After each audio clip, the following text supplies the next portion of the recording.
Okay, let's talk about non-Christmas Christmas movies.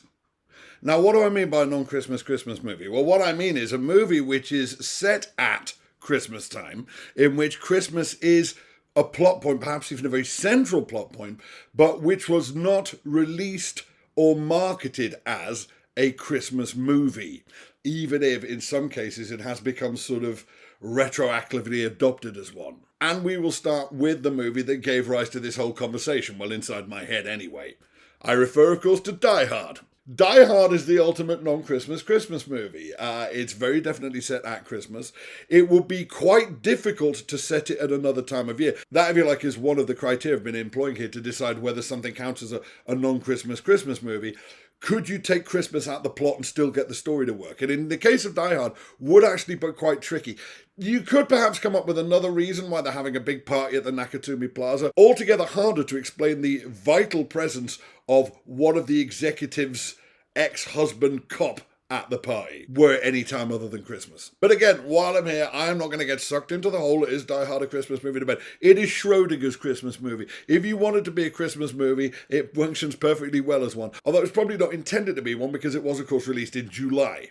In fact, most of the movies I'm going to discuss were released in the summertime. Certainly this next one was Trading Places. Again, we mentioned this last year.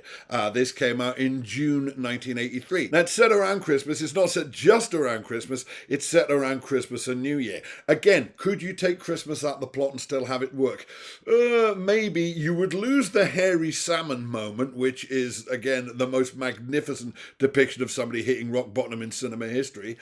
I guess it all depends. Does that orange crop report come out on January the 2nd the way it appears to in the movie? If that is a thing, the annual orange crop report gets released on January 2nd, then I guess you couldn't really change it to another time of year. A movie which has definitely been kind of retroactively redesignated a Christmas movie is Gremlins.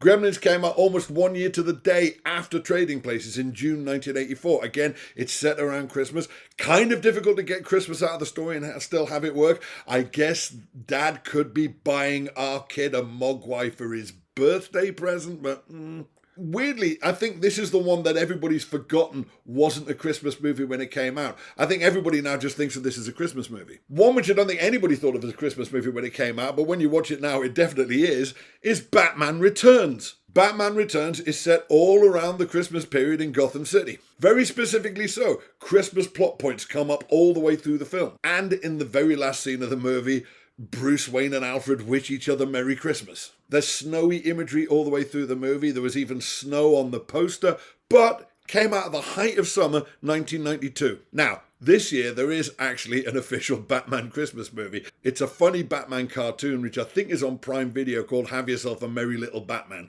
Haven't seen it yet. Looks good. And finally, and this is going to come as a bit of a surprise to some of you, On Her Majesty's Secret Service. Yep, this is at least partly a Christmas movie. The whole bit set at the Swiss clinic on top of the mountain. That all happens very definitely at Christmas time, and it is a plot point. If you recall, Blofeld is hypnotizing this coterie of babes to spread disease around the planet, and the means by which he's doing this is he's given them all this Christmas present, which is a little vanity case which contains both the virus and the transmitter, which is going to trigger the post-hypnotic suggestion for them to release said virus. There's even a Christmas song specially composed by John Barry on the soundtrack album, Do You Know How Christmas Trees Are Grown? I seem to recall the only time you actually hear it is it's playing over the tannoy at that kind of Christmas market that Bond finds himself in after he's escaped down the mountain. But an additional reason why this might be considered a Christmas movie is that, unlike all the others that we discussed, it actually came out at Christmas. On Her Majesty's Secret Service was released December 18th, 1969. Now, this was exactly 1 month before I was born,